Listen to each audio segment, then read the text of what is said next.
Assalamualaikum warahmatullahi wabarakatuh. Waalaikumsalam warahmatullahi wabarakatuh. Bismillahirrahmanirrahim. Alhamdulillahi rabbil alamin. Wassalatu wassalamu ala ashrafil anbiya'i wal mursalin. Sayyidina wa maulana Muhammadin wa ala alihi wa ashabihil mujahidin at-tahirin. Amma ba'du, subhanaka la ilma lana illa ma 'allamtana innaka antal alimul hakim. La hawla wa la quwwata illa billahil aliyyil azim. Saudara-saudara kaum muslimin, terutama adik-adik para remaja dan pemuda yang saya cintai. Apabila seseorang akan membangun rumah, tentu saja dia akan mengadakan beberapa pilihan. Sejak dari memilih lokasi di mana rumah itu akan didirikan, sampai kepada menentukan bahan-bahan kualitas yang akan dipakainya, sampai kemudian kepada wujud dan bentuk rumah yang akan ditinggalinya. Demikianlah bahwa untuk membangun sebuah rumah yang hanya untuk menaungi kehidupan di dunia ini, kita mengadakan berbagai macam pilihan. Apalagi kalau kita akan membangun sebuah rumah tangga yang kita harapkan tidak hanya akan menaungi kehidupan di dunia ini, tidak hanya untuk kepentingan kita saja, tetapi juga untuk kepentingan anak cucu kita di belakang hari, termasuk sampai kepada hari akhirat nanti. Oleh karena itu, pada pertemuan kali ini, saya hanya ingin khusus berbicara kepada adik-adik remaja dan para pemuda, bagaimana sebaiknya memilih jodoh menurut ajaran agama Islam. Dalam Al-Quran, Allah subhanahu wa ta'ala menjelaskan, Zuyyina linnasi hubbus syahawati minan nisa. Bahwa manusia, apapun jenisnya, asal dia bernama manusia, dihiasi dengan perasaan cinta kepada perempuan. Jadi sejak dahulunya, secara fitrah, laki-laki senang kepada perempuan, sebagaimana perempuan pun senang kepada laki-laki. Dihiasi rasa cinta ini dalam kehidupan manusia. Dan oleh karena adanya rasa cinta, berkembanglah segala macam persoalan. Sehingga seorang ahli cinta pernah berkata, cinta adalah 5 huruf yang membuat persoalan tidak akan pernah selesai.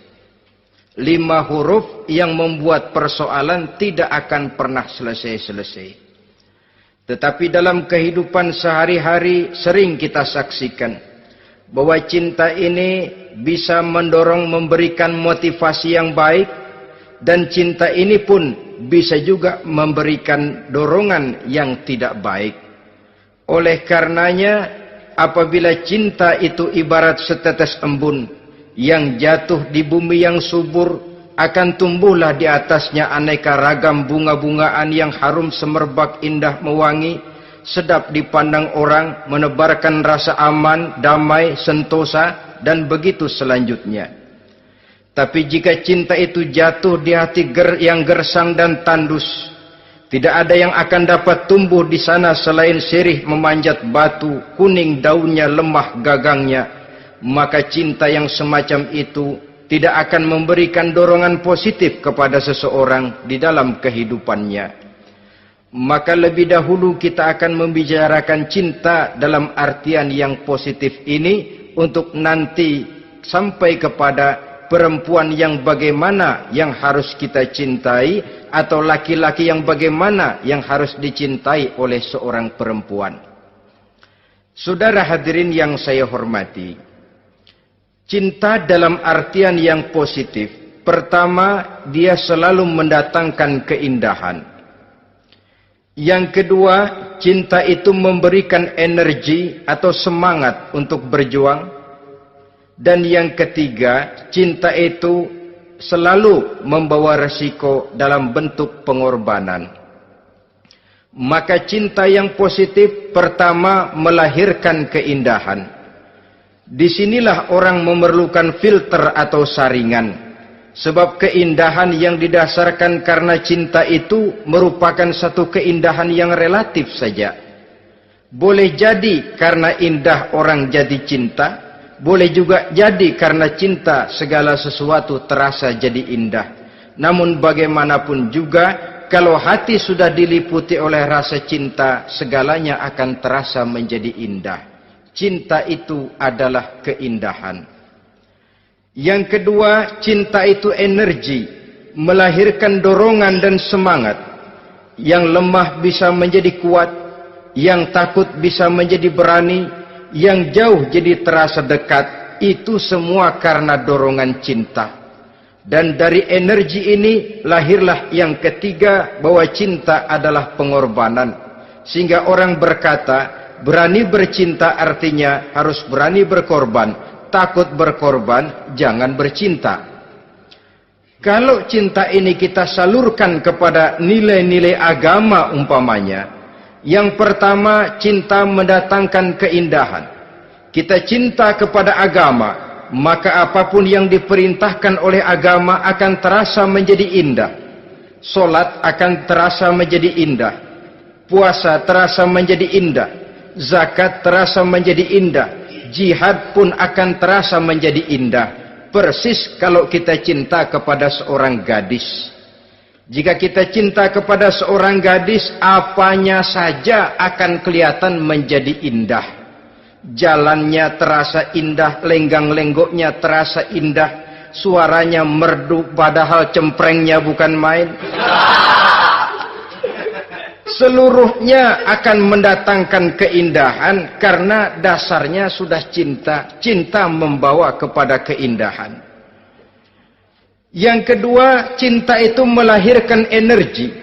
Orang yang cinta kepada agama akan lahir tenaga dan semangatnya melaksanakan ibadah, melaksanakan puasa, melaksanakan zakat, melaksanakan solat, melaksanakan haji, bahkan melaksanakan jihad sekalipun. Cinta selamanya menimbulkan energi dan semangat.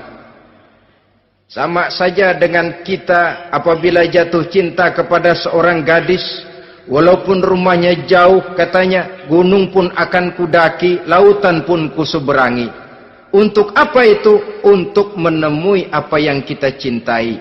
Cinta selamanya melahirkan energi. Capek tidak terasa, lelah tidak terasa, semuanya tertutup oleh keindahan yang bernama cinta.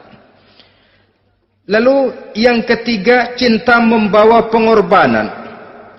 Apabila kita cinta kepada agama, maka pengorbanan terhadap apapun yang diminta oleh agama, baik itu pengorbanan waktu, tenaga, pikiran, harta, bahkan pengorbanan nyawa sekalipun, kita tidak akan berat melaksanakannya karena cinta kita kepada agama yang kita anut ini. Demikian juga cinta kita kepada seorang perempuan akan membuat kita rela berkorban. Apapun yang dia minta, jangankan kita tidak mampu, jangankan kita mampu, kita tidak mampu sekalipun, kita masih berusaha untuk mampu guna memenuhi tuntutan si buah hati belahan jantung. Kadang-kadang malam minggu si doi ngajak nonton. Umpamanya, duit tidak ada, gajian belum, kerja enggak. Timbullah inisiatif, entah sepatu kita jual ke tukang loa, entah celana mampir dulu ke tempat lain. Yang penting kita berkorban untuk memenuhi permintaan si buah hati belahan jantung. Ketika itu pengorbanan sudah tidak kita rasakan lagi. Bahkan pengorbanan yang paling pedih sekalipun, dalam gurau, dalam bercanda misalnya, dicubit kita oleh kekasih kita, pedih bukan main, terkelupas kulit, mengalir darah, bukan nangis, nyengir. malah kadang-kadang minta tambah dicubit lagi. Itulah romantikanya cinta, sanggup membuat orang berkorban, melahirkan energi dan semangat, menambah keindahan dalam kehidupan, sepanjang dia dalam artian yang positif. Kalau demikian masalahnya, di dunia yang penuh dengan perbenturan nilai sekarang ini, orang sering salah jalan bagaimana memilih jodoh untuk membangun rumah tangga yang bahagia. Jangan lupa bahwa membangun rumah tangga ini bukan hanya untuk 1-2 bulan, bukan hanya untuk 1-2 tahun, bahkan bukan cuma untuk kehidupan dunia. Lebih daripada itu pun untuk menunjang kebahagiaan di akhirat. Oleh karenanya, memilih jodoh bukan satu hal yang mudah, bukan satu hal yang bisa dilaksanakan sambil lalu, tetapi memerlukan penelitian, memerlukan pengamatan yang mendalam. Apa petunjuk agama tentang itu? Dengan kata lain, bagaimana seharusnya seseorang memilih jodoh dalam kehidupannya? Ini tentu saja sumbangan moral buat adik-adik remaja dan para pemuda yang lagi kebingungan memilih jodoh, atau barangkali buat bapak-bapak yang kepengen nambah lagi.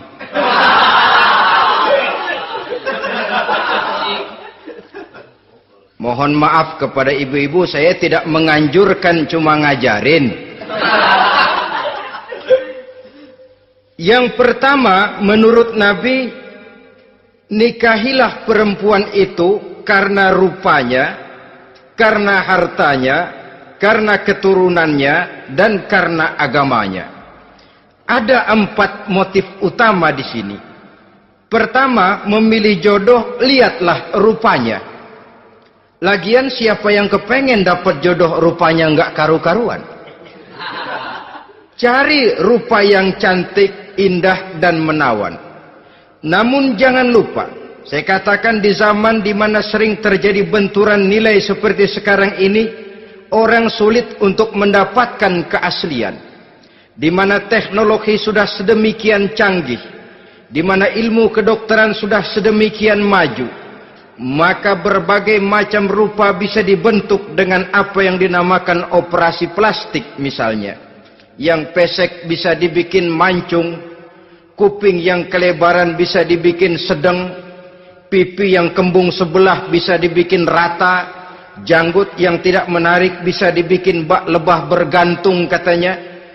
Oleh karena itu, kalau pilihan hanya tertuju kepada rupa yang cantik saja semata-mata, kita sudah melakukan satu kesalahan yang sangat besar. Sebab apa? Diperingatkan oleh Nabi melalui hadis Ibnu Majah, Bazar dan Baihaqi dari Ibnu Umar. Janganlah kamu kawini seorang perempuan karena kecantikannya, sebab kecantikan boleh jadi akan mencelakakan. Jangan juga kamu kawini perempuan karena hartanya, sebab kekayaan biasanya akan mendatangkan kesombongan.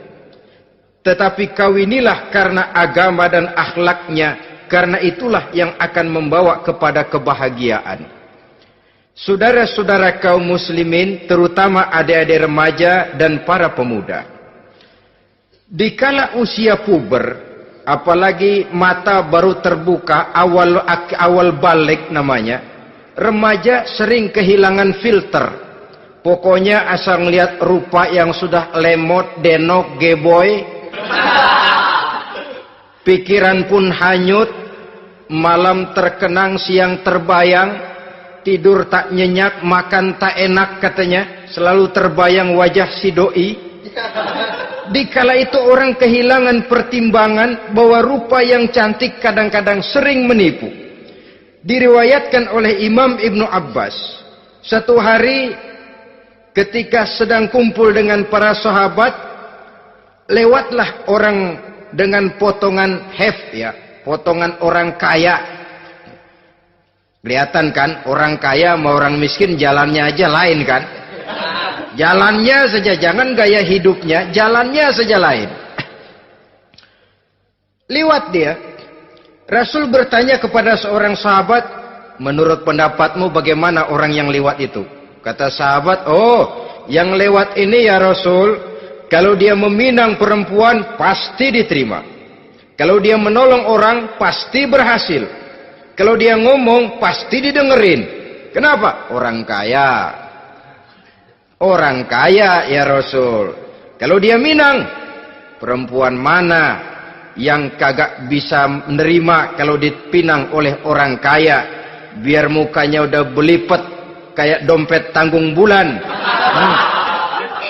Kalau memang duitnya banyak, nggak kelihatan tuh muka yang belipet. Yang kelihatan duit. Kalau dia nolong orang, pasti berhasil apa yang dia tolong itu. Kalau dia ngomong, pasti didengerin orang. Walaupun omongannya biasa-biasa saja. Kenapa? Orang lihat penampilannya. Sudah, ketika orang itu lewat, beberapa lama kemudian lewat lagi seseorang yang kelihatannya miskin. Rasul tanya lagi, kalau orang ini, bagaimana pendapat kamu? Wah, potongan begini sih Rasul. Kalau dia minang, orang tolak. Siapa yang mau kawin sama kere begini? Kalau dia nolong orang, pasti nggak berhasil.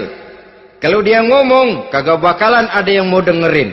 Siapa yang mau dengerin orang susah ngomong? Setelah orang itu lewat, apa kata Rasul? Orang yang terakhir, yang lewat ini, yang barusan lewat, jauh lebih baik dari yang pertama yang lewat tadi. Jauh lebih baik. Maksud dari ucapan ini, Rasul sebenarnya mendidik para sahabat jangan tertipu oleh penampilan. Sebab penampilan tidak selamanya mencerminkan keaslian. Apalagi di zaman sekarang, salon di mana-mana bejibun. Alis mata bisa dibikin, pipi bisa dicat, yang pinggir kuning, yang tengah merah, di sebelah merah ada yang kehitam-hitaman, persis orang kepentok tiang listrik.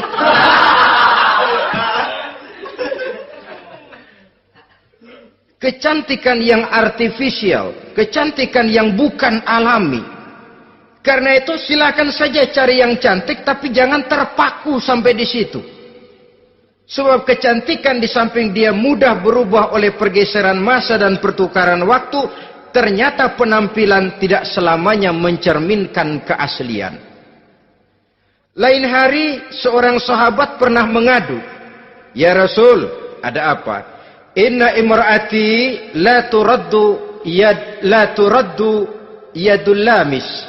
Ya Rasul, istri saya tidak pernah menolak tangan orang laki yang menjamahnya, mengajak salaman kepadanya. Apa jawab Rasul? Ceraiin aja. Tapi hati saya berat ya Rasul, saya cinta betul sama dia. Ya kalau hatimu berat, jaga dia baik-baik. Nah, dari riwayat ringkas ini kita ambil satu perbandingan. Memang punya istri berwajah cantik itu kadang-kadang si malakama kalau imannya tidak kuat. Si malakama. Kita diemin aja, binal, makan hati, nggak aman, nggak tentram. Jangan-jangan saya berangkat ke kantor, dia ngompreng. Buah si malakama, seperti orang tadi, ya Rasul. Istri saya kelihatannya sebenarnya tidak negatif maksudnya ini, cuma bersalaman, tapi terlalu ngobrol. La turaddu yadul lamis, tidak pernah menolak orang yang ngajak salaman. Ya sekedar salaman. Tapi kan awalnya dari salaman. Kalau sudah salaman kan strum bisa ngederdet dari tangan situ. Kata Rasul sederhana saja, ya kalau memang begitu ceraiin. Saya nggak kuat Rasul, saya cinta betul sama dia. Kalau kau tak kuat berpisah dengan dia, jagalah dia baik-baik. Ajar, didik, tanamkan rasa keagamaan di dalam hatinya. Saudara-saudara kaum muslimin, jadi rupa yang cantik tanpa didasari oleh nilai-nilai agama akan membuat seorang suami di rumah tangganya seperti si malakama. Seperti berhadapan dengan buah si malakama kalau tidak diiringi dengan nilai-nilai moral yang luhur dan bekal agama yang tangguh. akan pergi jauh dari rumah rasanya tidak aman, sedangkan di rumah saja siapa yang akan mencari nafkah, dan begitu selanjutnya. Orang tadi jelas berhadapan dengan buah si malakama, didiamkan, makan hati. Sebab maaf, kalau seorang suami sudah tidak punya rasa cemburu terhadap istrinya, itu kan yang disebut dayus. Dan dayus itu jangankan masuk surga, bau surga saja dia tidak dapat. Tapi cemburu dalam artian bukan cemburu buta, cemburu dalam artian yang wajar. Dia cemburu, akan dikerasi takut kalau istrinya minta cerai, sedangkan dia cintanya sudah kadung medok bener. Si malakama jadinya. Nah, ini juga satu riwayat yang memberikan gambaran kepada kita. Pilihan, silakan cari rupa yang cantik saja. Cari yang cantik. Tapi kalau itu dijadikan motif utama tanpa dasar-dasar agama, saya khawatir nanti rumah tangga kita akan berhadapan dengan buah si malakama. Jadi adik-adik remaja, usaha, ikhtiar, cari yang cantik, yang kira-kira nggak membosenin, supaya kita betah tinggal di rumah, supaya kita merasa ada tempat berbagi rasa, ada tempat kita bernaung. Sebab kalau nyari bini sebini-bininya mah, ya jodoh di tangan Tuhan, kagak usah nyari juga ntar datang diri, umpamanya. Iya, kalau yang datang peot. Orang harus berusaha, walaupun pada akhirnya jodoh toh memang ditentukan Allah. Kan 3 hal yang kita tidak bisa menentukan itu katanya. Maut, rezeki, jodoh. Itu yang masuk mysterious problem. Problem yang misterius. Maut, misterius. Kapan kita mati, kita sendiri tidak tahu. Tahun depan, 50 tahun lagi, 100 tahun lagi, tidak pernah seorang pun diberitahu. Tapi yang pasti dia bakal datang. Kapan dan di mananya, kita tidak tahu. Bisa di rumah, bisa di masjid, ya alhamdulillah. Bisa di majelis taklim, syukur. Bisa di medan perang membela agama, bagus. Pasti dia akan datang. Maut, mysterious problem. Sesuatu yang kita tidak tahu kapan datangnya. Rezeki, gitu juga. Sehingga orang sering bilang, rezeki katanya kayak bayangan. Kita uber-uber, dia lari. Kita diam, dia mah diam. Setengah mati kita uber-uber. Emang ukuran segitu? Segitu aja. Begitu kita nggak ngapa-ngapain, datang yang bawain rezeki. Namanya rezeki itu mysterious problem. Kadang-kadang ngobek, sungsang, sumbul, udah segala tanah orang kita ukur-ukurin. Udah segala ngomong sudah nggak ada yang loh, tuh sudah buta. Tapi memang bayangan, kalau belum rezeki ya belum. Kadang-kadang nyari kode sampai tidur di kuburan. Belepotan tanah kuburan loh. Yang aneh lagi kadang-kadang orang gila ditanyain. Allahu Akbar, ini kode-kode zaman sekarang ini. Sampai orang waras nanyain orang gila, itu gimana itu? Ini sudah efek yang betul-betul negatif. Sudah jelas orang gila kok ditanya. Apa kira-kira yang nanya nggak lebih gila dari yang gila itu?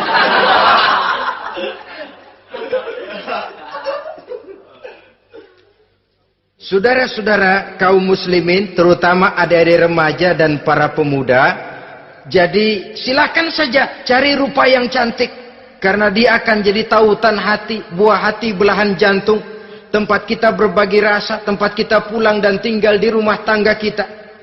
Tapi hendaknya kecantikan rupa itu diiringi juga dengan kecantikan budi. Karena itu cari rupa yang cantik. Ini pilihan utama. Yang kedua, kata Nabi, harta, cari yang kaya. Tetapi jangan lupa, jangan dijadikan pilihan utama.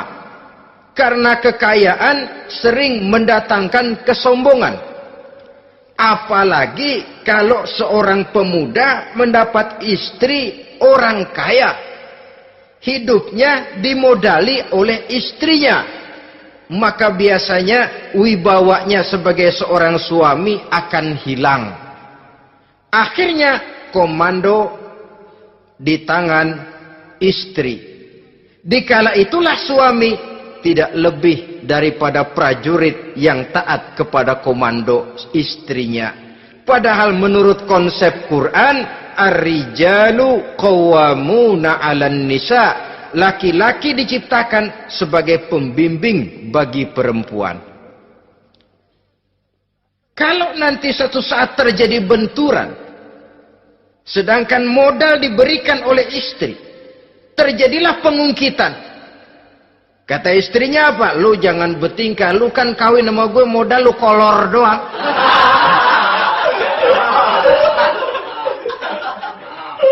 Kalau sekarang bertingkah, silakan keluar rumah.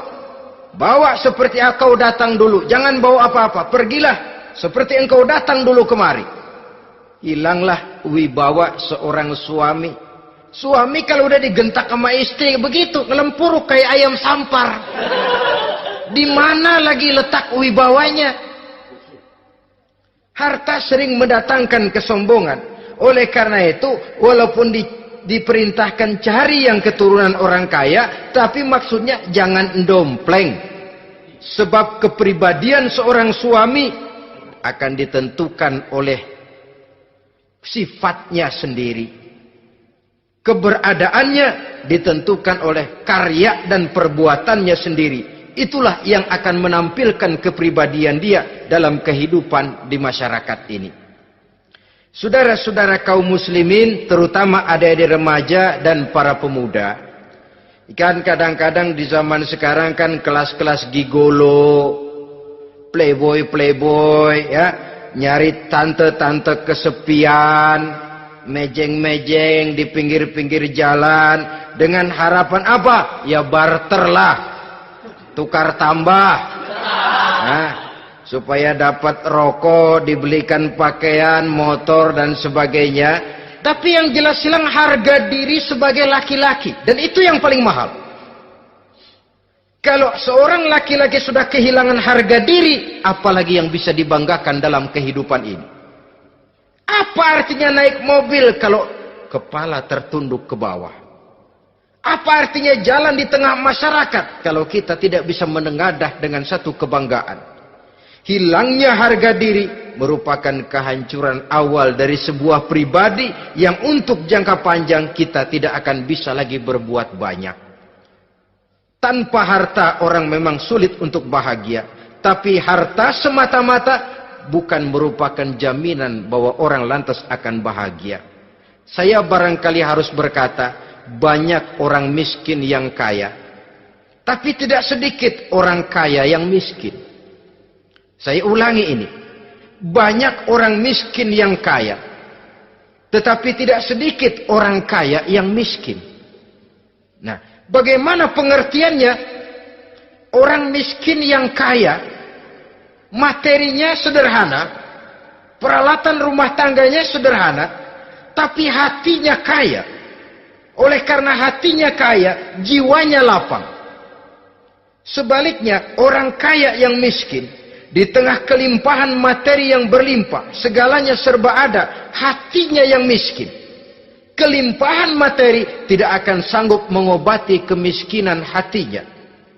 Sehingga di tengah kehidupan yang serba ada, dia masih merasa kurang, maka dia tidak pernah cukup.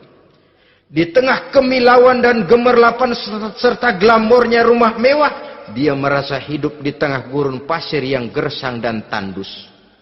Karena itu, biarlah miskin harta tapi kaya budi, daripada kaya harta tapi miskin budi. Lebih utama lagi, kaya harta, kaya budi. Itu idealnya. Dasar pilihan ketiga, sesudah rupa dan harta, menurut Nabi, keluarga. Faktor keturunan sangat menentukan. Pepatah mengatakan, buah apel akan jatuh tidak terlalu jauh dari pohonnya.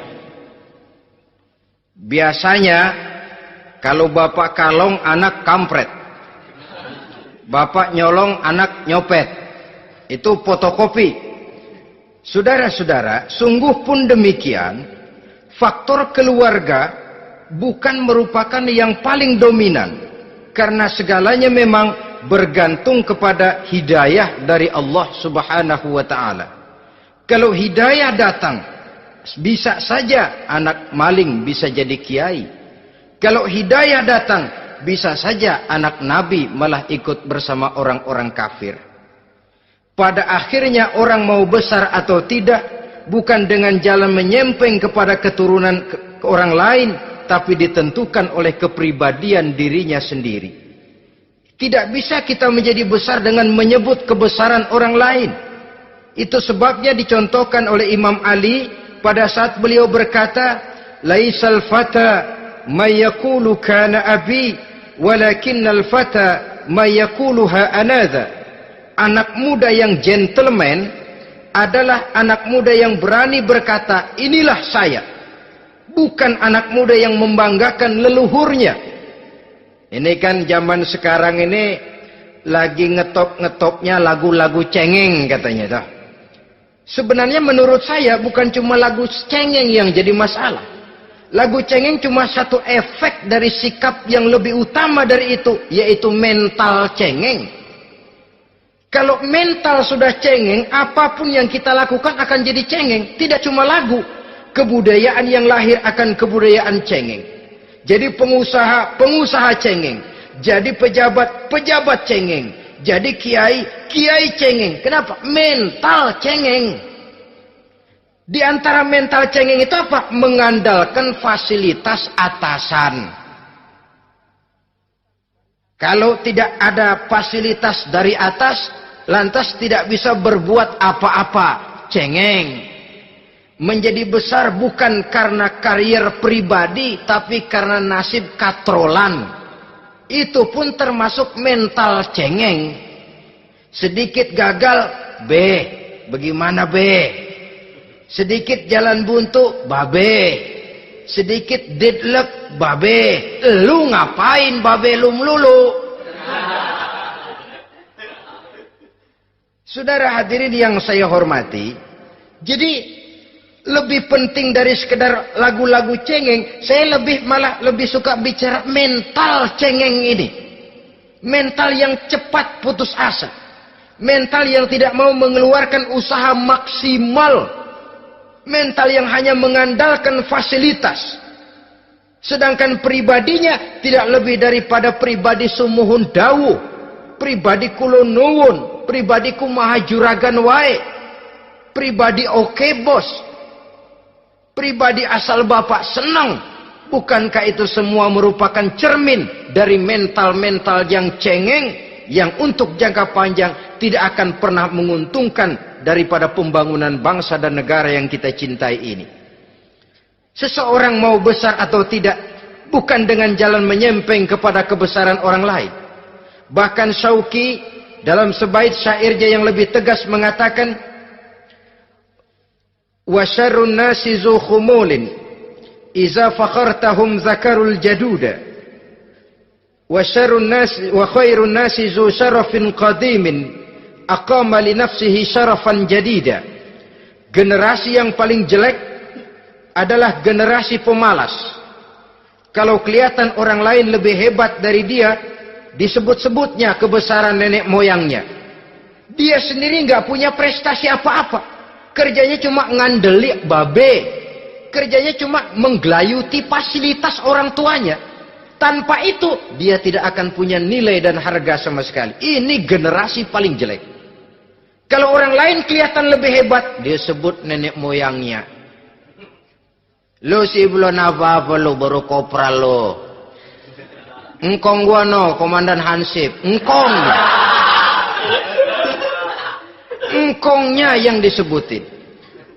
Dia sendiri tidak punya prestasi apa-apa. Jadi silahkan saja cari gadis dari keturunan keluarga yang baik-baik. Tapi jangan jadikan tendensi utama, jangan dengan niat untuk menyempeng kepada kebesarannya. Tapi paling tidak dengan niat agar mudah-mudahan dari benih yang baik ini akan lahir keturunan-keturunan yang baik pada akhirnya nanti. Itu yang kita harapkan.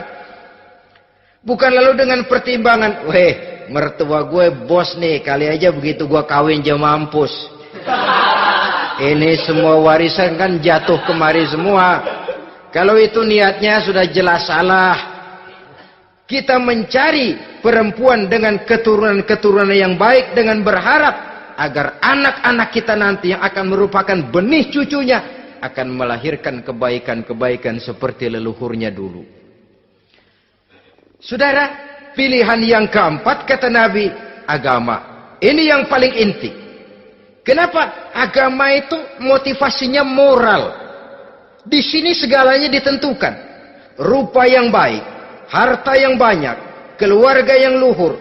Kalau sudah dilandasi oleh agama yang rapuh, bahkan tidak beragama sama sekali, ketiga hal di atas tadi hanya akan mendatangkan malapetaka. Sekarang kan kita tertipu oleh penampilan. Padahal penampilan belum tentu kenyataan. Di jalan-jalan kita akan lebih terpesona melihat gadis pakai miniskirt di atas lutut ketimbang kita melihat gadis-gadis yang pakai jilbab. Kalau sudah pakai jilbab keliwat, yang usil banyak banget, bau sorga nih. Bau sorga katanya. Tapi kalau sudah yang pakai miniskirt itu yang lewat, itu dari ujung ke ujung mata kagak mau kedip. Laler nemplok di mata kagak dirasain. Kita terpesona oleh penampilan zahir, padahal penampilan belum tentu memantulkan hal yang sebenarnya. Tapi memang itulah watak manusia. Watak manusia, saya katakan manusia tanpa kecuali. Tetapi bergantung kepada pemikiran jangka pendek atau jangka panjang. Kalau jangka panjang yang kita pikirkan, ya tentu kita tidak akan mudah terpesona oleh hal yang zahir.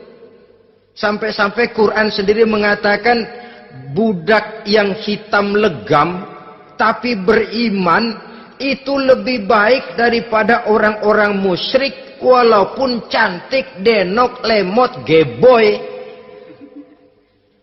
Ada lagi nggak bahasa yang lebih dari itu? Cantik, denok, lemot, geboy, bahenol, nerkom. Tapi kafir masih lebih baik budak yang hitam legam sekalipun. Kalau dia beriman. Kenapa? Rumah tangga untuk jangka panjang. Sebab itu Islam tidak membolehkan kawin campuran dengan lain agama. Walaupun ada ayat yang mengatakan boleh kawin dengan ahlul kitab. Tapi sebagian mufassir menjelaskan bolehnya kawin dengan ahlul kitab itu dalam kondisi darurat. Dalam kondisi normal tidak bisa. Kenapa? Kalau sudah berlainan agama, akan terjadi kerancuan rumah tangga untuk jangka panjang. Bagaimana membina dalam keharmonisan di rumah tangga? Bagaimana nasib anak-anak nanti? Kadang-kadang ada keluarga, kami sih keluarga modern. Anak-anak kami berikan kebebasan untuk milih agama apa saja. Bapaknya Islam, istrinya Kristen, anaknya ada yang Hindu, Buddha. Bagus nih, keluarga pecel namanya. Bagaimana keluarga modern bisa seperti itu? Padahal seorang suami bertanggung jawab di hadapan Allah. Dia akan ditanya tentang istrinya. Dia akan dimintakan pertanggungan jawab tentang anak-anaknya. Kalau istri kita berlainan agama, mungkin terjadi pengkaplingan. Pokoknya kalau anak perempuan ikut ibu, anak laki ikut bapak. Administrasi dunia bisa begitu. Tapi akhirat, pertanggungan jawab di hadapan Allah. Bisakah kita? Sorry aja Tuhan emang janjinya begini. Saudara hadirin yang saya hormati, oleh karena itu budak legam hitam kalau beriman masih lebih baik daripada orang-orang yang tidak beriman walaupun cantik dan mempesona. Kenapa? Ini faktor agama. Ya buat 1-2 bulan bisa terwujud rumah tangga yang tentram. 2-3 tahun mungkin masih bisa bertahan, tapi sampai kapan? Sampai kapan itu akan terwujud? Pada akhirnya akan muncullah dilema yang akan sulit buat diatasi. Oleh karenanya, motif agama dijadikan stres oleh Nabi. Fasfar bizatiddin taribat yadak. Pilih agama sebagai titik sentral, sebagai pilihan utama. Kalau agamanya kuat, walaupun rupanya sederhana, tapi karena nilai agamanya kuat, dia bisa menyenangkan hati suaminya. Dia bersolek untuk kepentingan suaminya. Dia taat kepada suaminya. Harta, dia anak orang kaya untuk membantu perjuangan suaminya. Tapi kalau tidak ada modal agama, rupa yang cantik bisa menyengsarakan suami. Apalagi kalau suami kere. Istrinya sudah cantik, kaya ataupun tidak kaya kadang-kadang. Udah, suaminya suruh ngempuk di rumah, bininya yang kerja. Ya kalau kerja mendingan kalau dikerjain itu.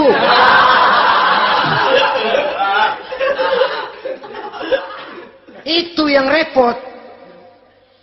Saudara hadirin yang saya hormati, dan ini bukan satu dua kasus. Alangkah malangnya kalau sudah terkena hal seperti itu. Akhirnya seperti pengaduan sahabat kepada Rasul tadi. Mau diceraiin, cinta saya udah medok benar Rasul. Enggak diceraiin, hati saya ngebet, pegel. Si malakama akhirnya. Jadi oleh karenanya agama. Kalau dia cantik, walaupun miskin, agamanya kuat, dia bisa memelihara kehormatan diri. Dia kaya, agamanya kuat, hartanya disalurkan di jalan Allah. Karena itu, agama jadikan pilihan utama. Dan ukuran agama itu bukan cuma jilbab loh. Ya kadang-kadang ada juga yang jilbabnya nggak pernah lepas, tapi kadang-kadang akhlaknya lebih binal dari yang kribo. Ada, cuma sekedar kamuflase saja, itu pun penampilan. Sekedar penampilan saja. Cuma dari segi aurat ya memang lebih baik dan lebih utama. Dan saya kira lebih mengundang penasaran toh. Duren kalau udah dibuka kan kelihatan isinya. Emang udah begitu. Udah. Tapi kalau masih rapat, itu yang rasanya kita pengen buka. Timbul tantangan. Gue pengen tahu isinya. Rasanya juga begitu. Sama saja dengan baju. Kalau dibungkus rapat di plastik, ditaruh di etalase, adanya di toko mau serba ada, tahu kita barang mahal nih. Biar punya duit, kita mau nawar ragu-ragu, takut nggak cukup. Tapi kalau barang sudah dibuka di jalanan, diobral di pinggir jalan, murahan, 1.003 masih dicampur odol. Yang begitu sih biar nggak punya duit, kita berani banget tanya, nawar, megang lagi nyemek. Berat duit nih bang. Kenapa? Barang sudah terbuka. Jadi saudara-saudara, syukur kalau keempat-empatnya ini jodoh terkumpul dalam jodoh yang saudara cari. Sudah rupanya cantik, kaya, keturunan orang baik-baik, agamanya kuat. Nah, surga dunia tuh. Yang begitu cari. Kalau ada yang begitu, saya juga mau nambahin satu lagi.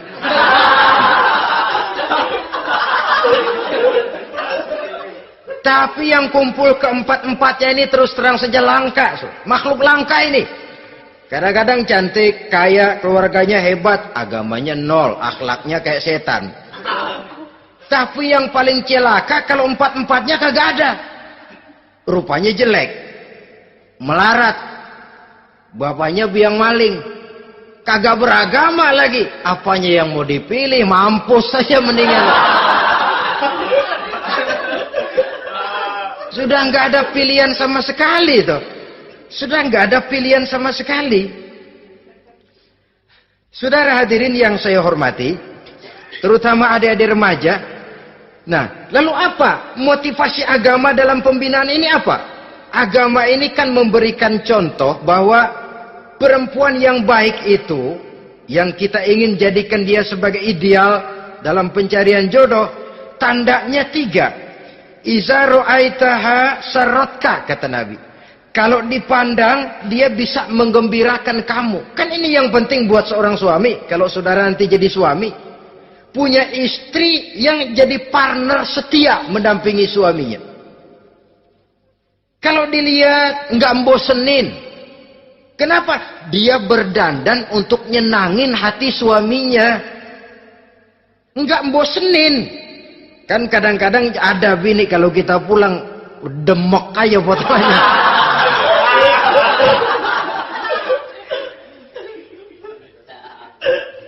Ini yang bikin suami nggak betah di rumah ini kan yang begini. Adapun perempuan yang beragama, apabila dipandang oleh suaminya, dia pandai menyenangkan hati suaminya. Andai kata suaminya dalam kesulitan, dia tidak menambah beban kesulitan. Paling tidak dia bisa memberikan satu bantuan moral. Bantuan moral untuk mengurangi beban kesulitan daripada suaminya. Suami pulang dagang rugi, kata istrinya, romantika bang. Sekali-sekali lah, masa selamanya dagang mau untung. Besok siapa tahu untung lebih besar. Kan meringankan tuh. Kadang-kadang enggak, suami pulang dagang dari pasar panas, rugi. Sampai rumah bini pidato. Pletar-pletor. Lu dagang rugi, emang lu laki goblok.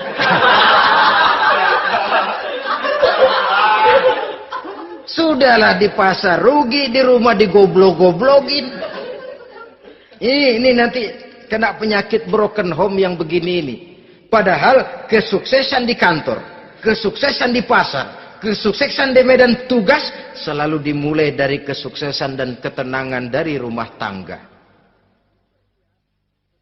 Dia berhias untuk kepentingan suaminya, tidak terlalu berlebihan, dan suaminya pun pandai menghargai istrinya dengan kata-kata yang menimbulkan gairah dan semangat. Melihat istrinya bersorak, kamu makin cantik saja. Jangan juga kadang-kadang suami ketus. Ngelihat dasu pulang kantor, lihat suaminya, istrinya dandan rapi. Tumben lu mau bekasin apa? Mau bekasin katanya. Artinya apa ini? Pandai mengembirakan, bisa tenggang rasa, bisa berbagi rasa.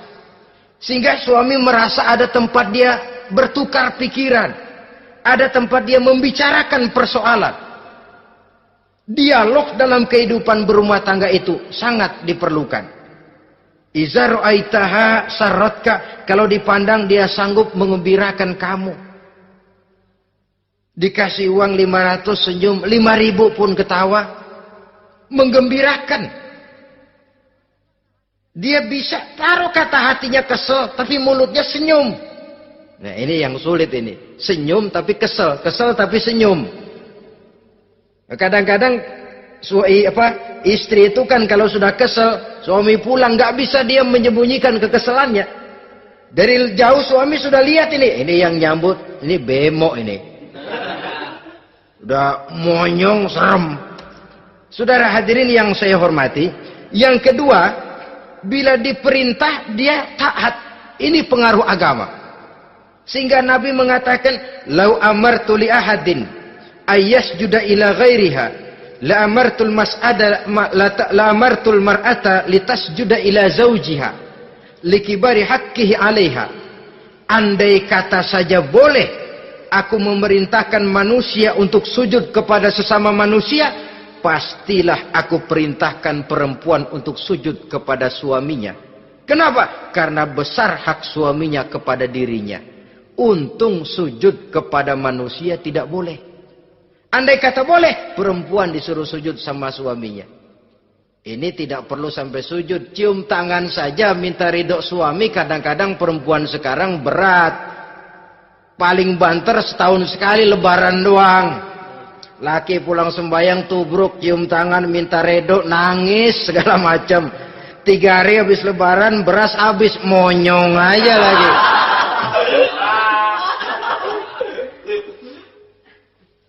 Saudara hadirin yang saya hormati, yang ketiga, akibat pengaruh agama, dia sanggup memelihara kehormatan diri dan sanggup menjaga harta suaminya.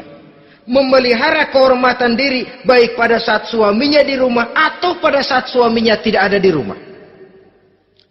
Satu riwayat, seorang sahabat akan pergi perang jihad di fi sabilillah. Ketika mau berangkat dia bilang kepada istrinya, saya mau berangkat perang. Kalau saya belum pulang kamu jangan keluar rumah. Baik bang. Pergi istrinya. Pergi suaminya jihad. 1 minggu, 2 minggu berlalu belum juga pulang.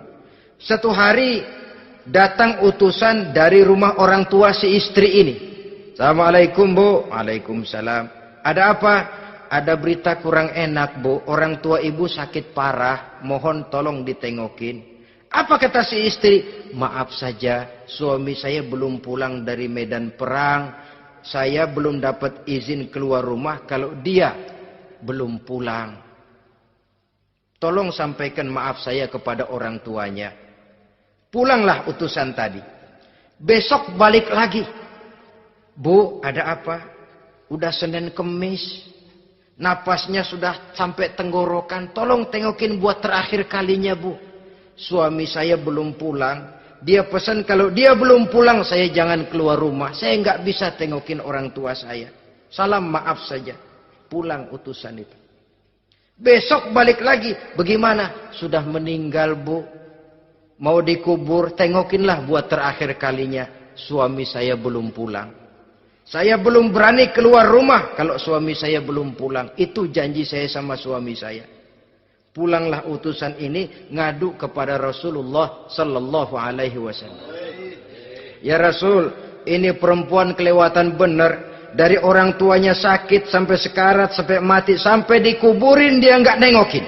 Memangnya kenapa? Suaminya katanya pergi jihad. Dan suaminya tidak mengizinkan dia keluar rumah kalau si suami belum pulang.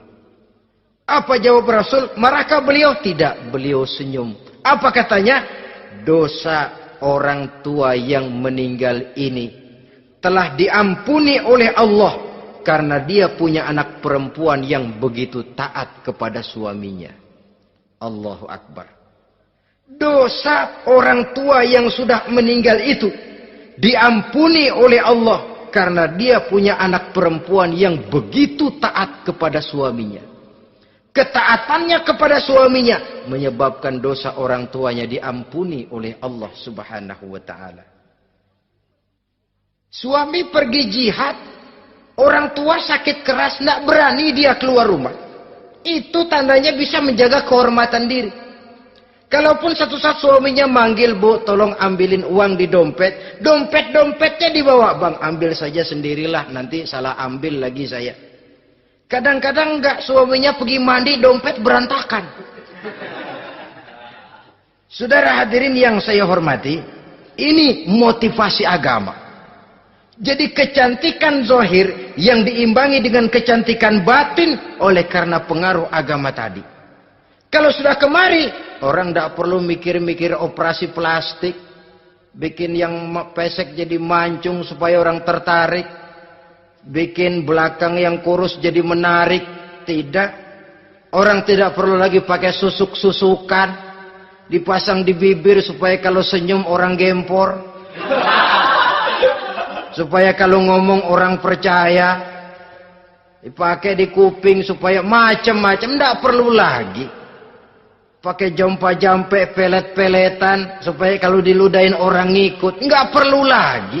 Kenapa? Cinta itu nature. Sesuatu yang alamiah, yang tidak bisa dipaksakan. Dia kudrati, karunia dari Allah. Tidak bisa cinta dipaksakan. Kalaupun bisa, dengan ilmu pelet, oh saudara bisa membuat orang jatuh cinta. Ya 2-3 hari, 4-50 hari. Kesananya, apa yang akan terjadi? Kelanggengan tidak akan pernah terwujudkan. Kenapa? Keterpaksaan yang akan timbul. Dalam kondisi semacam itu, rumah tangga tidak akan mengalami ketenangan dan ketentraman. Jadi biarkan cinta berjalan secara alamiah, karena dia memang alamiah. Saudara-saudara, nah sekarang kalau sudah ketemu nih, yang 4 tadi, rupa cantik, keturunan boleh, kaya lumayan, agama kuat. Apa yang harus kita cari? Apa yang harus kita lakukan? Apa pakai pepatah anak sekarang? Aku lihat, aku pikat, aku dapat, aku sikat, aku minggat. Bangsat.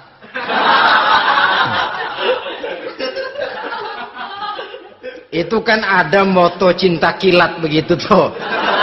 Cinta kilat katanya. Aku lihat, aku pikat, aku dapat, aku sikat, aku minggat.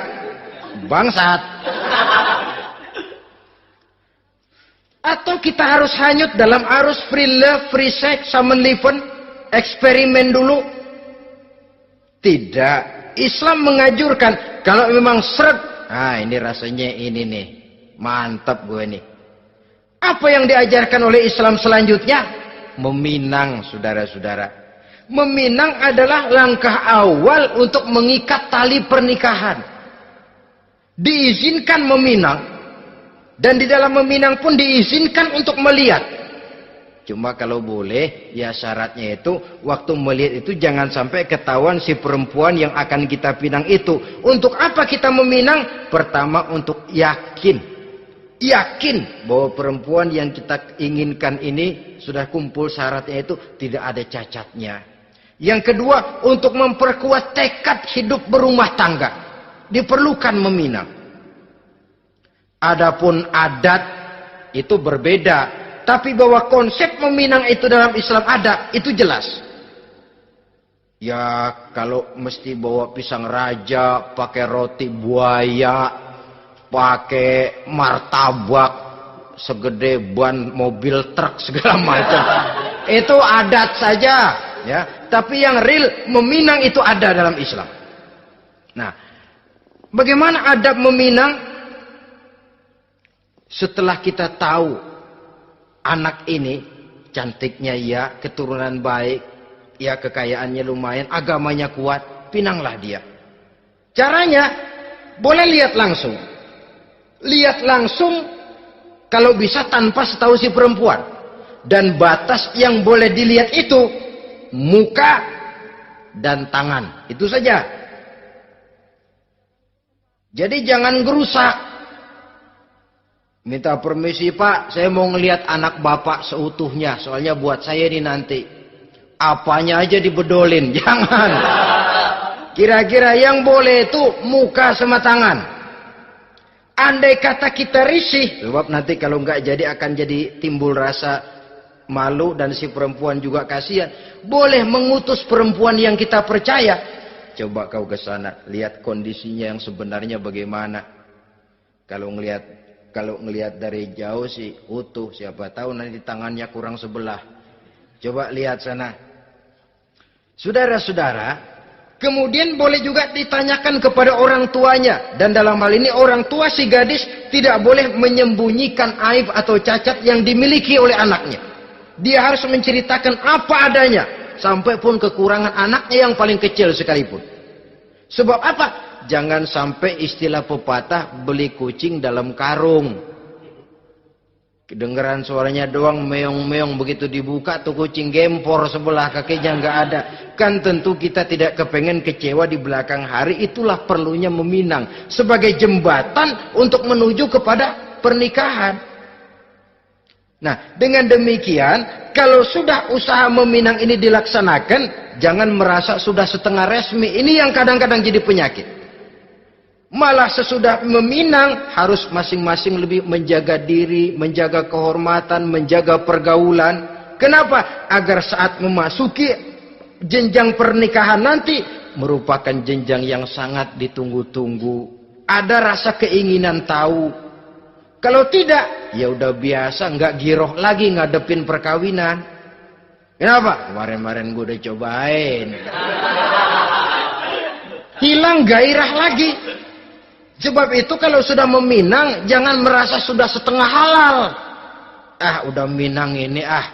Kadang-kadang orang tua juga konyol. Sudah dipinang, diumbar. Lu mau kemana keda lu udah pinang? Padahal meminang itu cuma langkah awal. Sedangkan selanjutnya harus lebih berusaha menjaga kehormatan diri. Sampai pada saat nanti pelaksanaan pernikahan. Nah, saudara-saudara, terutama adik-adik remaja dan para pemuda, walaupun agak sekilas memang karena terbatasnya waktu pada pertemuan ini, mudah-mudahan bisa memberikan gambaran yang sepintas tentang bagaimana sebaiknya kita memilih jodoh di dalam membina rumah tangga yang bahagia. Semoga ada manfaatnya. Terima kasih atas segala perhatian. Mohon maaf atas segala kekurangan. Usikum wa nafsi bitaqwallah. Wassalamualaikum warahmatullahi wabarakatuh.